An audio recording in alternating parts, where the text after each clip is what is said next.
La Guerra Civil de 1891 en Chile fue un conflicto armado que se produjo entre enero y septiembre de ese año. Este enfrentamiento fue el resultado de una serie de tensiones políticas, sociales y económicas que habían ido acumulándose desde la independencia de Chile y que se intensificaron a finales del siglo XIX. Contexto histórico. A finales del siglo XIX, Chile vivía una época de considerable desarrollo económico gracias a la explotación de recursos como el salitre, lo que atrajo inversiones extranjeras y generó un auge económico. Sin embargo, este crecimiento no estuvo exento de conflictos. Las clases trabajadoras comenzaban a organizarse y había una creciente demanda de reformas sociales y políticas. La sociedad chilena estaba dividida en dos grupos principales, los liberales y los conservadores. Los primeros abogaban por una mayor participación ciudadana y la modernización del país, mientras que los segundos defendían la tradición y los valores conservadores, apoyándose en la Iglesia y el ejército. La crisis política.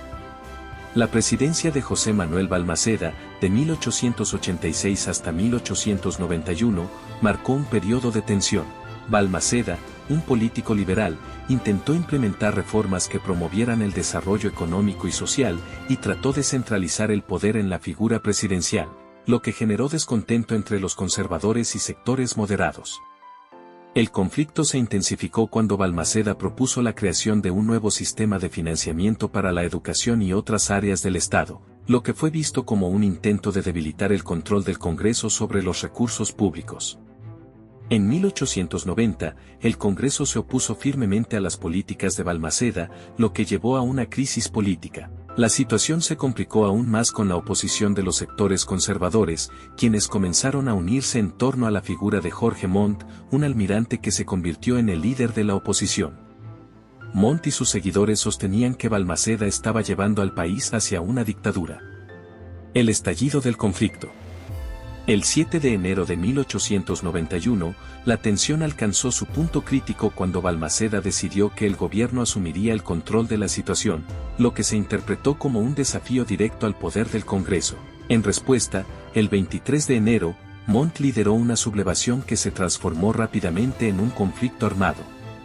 Las fuerzas navales, que estaban bajo el control de Montt, se unieron a su causa, lo que le permitió tomar el control de los puertos y las principales ciudades. Desarrollo de la guerra. La guerra se caracterizó por una serie de enfrentamientos violentos y por la polarización de la sociedad chilena. Las tropas leales a Balmaceda, compuestas principalmente por fuerzas del ejército y algunos sectores populares, lucharon contra las fuerzas rebeldes que contaban con el apoyo de la marina y de sectores conservadores de la sociedad. La lucha fue brutal y dejó un saldo considerable de muertes y destrucción. La caída de Balmaceda. El conflicto se prolongó durante varios meses.